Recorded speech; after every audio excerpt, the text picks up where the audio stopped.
I suggested a few weeks ago now about doing a video about binding, so here it is, the binding video. Basically I wanted to talk about it because I've been transgender since I was very, very small, and I've never had a normal bra. I've never worn a normal bra, anything like that. I've always tried to bind, flat my chest, and I just wanted to talk you through kind of my experiences with it and see if there's anything there that I could help with. Well, now I'll start from now and kind of go backwards.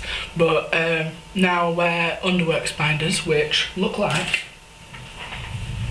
this, and they're kind of like a vest top that goes on, just kind of like a crop top, but a lot tighter, and then it just crushes your boobs down basically.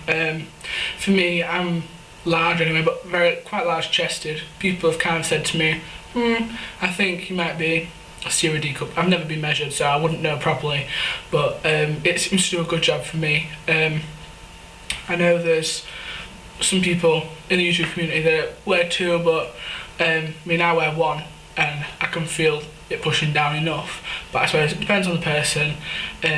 But I don't think I'd recommend wearing two.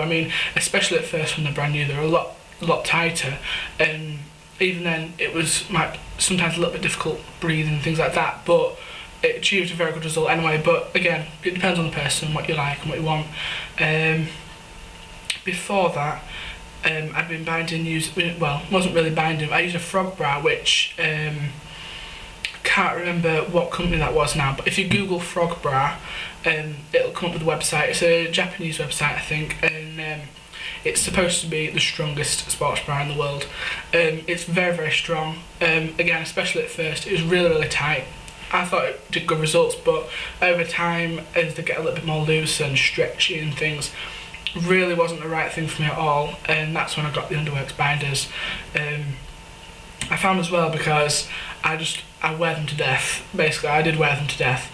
I think I must have worn frog bras for about 2 to 3 years, and in that time I used to bulk buy 4 bras at a time, and I did that twice over the 2 years, but I just wear them all the time, every day, and end up with holes in, rips in, and in the end there was I got a skin infection from it because I wore it so much. And again, I'd just say maybe be careful. I know money's an issue.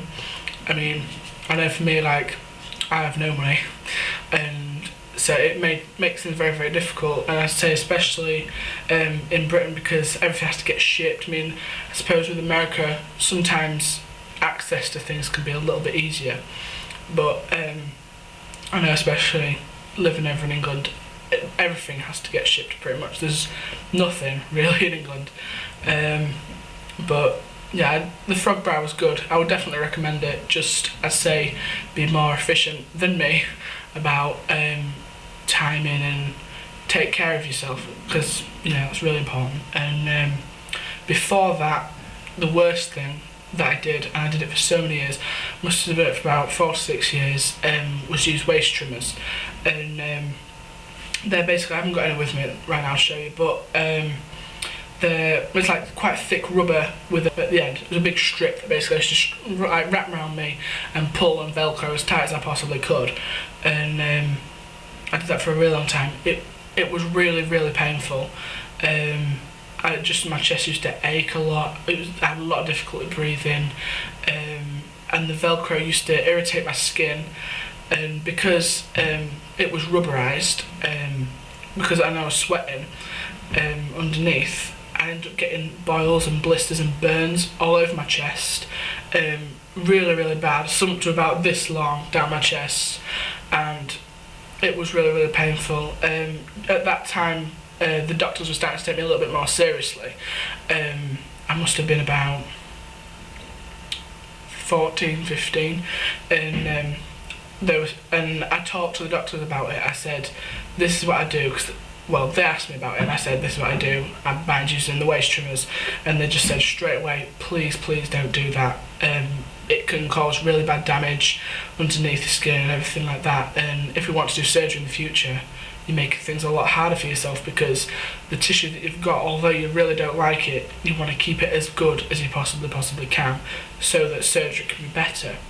Which I know most people, I know what I thought of that, and I mean, I kept binding for a few months longer, and then just had to stop, because I mean, at the time I just thought, you know, the doctors, yeah, they're telling the truth, but I just thought, I know better. It hurts me inside to think that I have boobs, or to go outside and for people to notice I have boobs.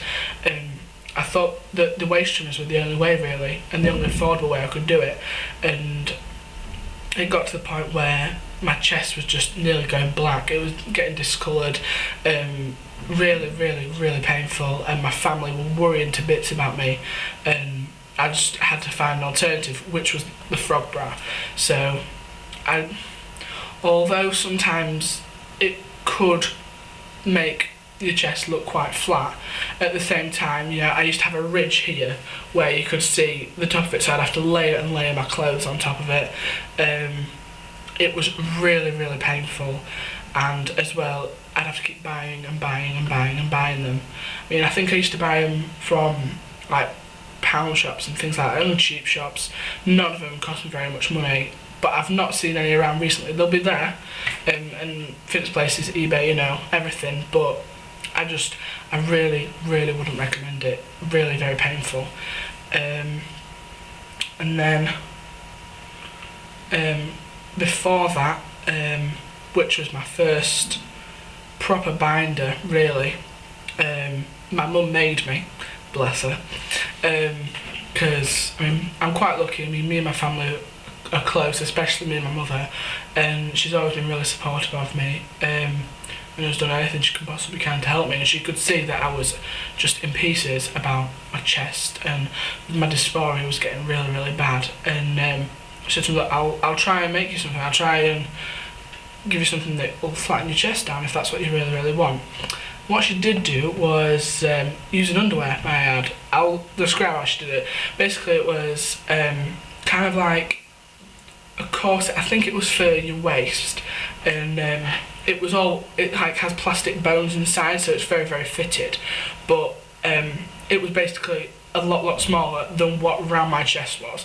A hell of a lot smaller, and it all had like eyes and hooks in the front, kind of like the back of a corset, and she cut it up so that it ended up being the boned bit going round with the hooks and eyes. And I used to basically just, because I had to put a sports bra underneath, because otherwise it would have torn my skin to bits. It would have been really painful. So I used to put a vest underneath, put the on over the top, just squeeze it over my chest and try and make my chest as small as I could underneath it. Done all the hooks up. Had to layer again and again, and then that'd be me done. But it was really tight, really painful. I used to get really bad marks and bruises from it. It was really bad. So again, it was a way of doing it, but just be very careful. And I mean, by far, definitely the Underworks ones, if you can afford them and have access to them, are fantastic. That's definitely the thing that I would recommend.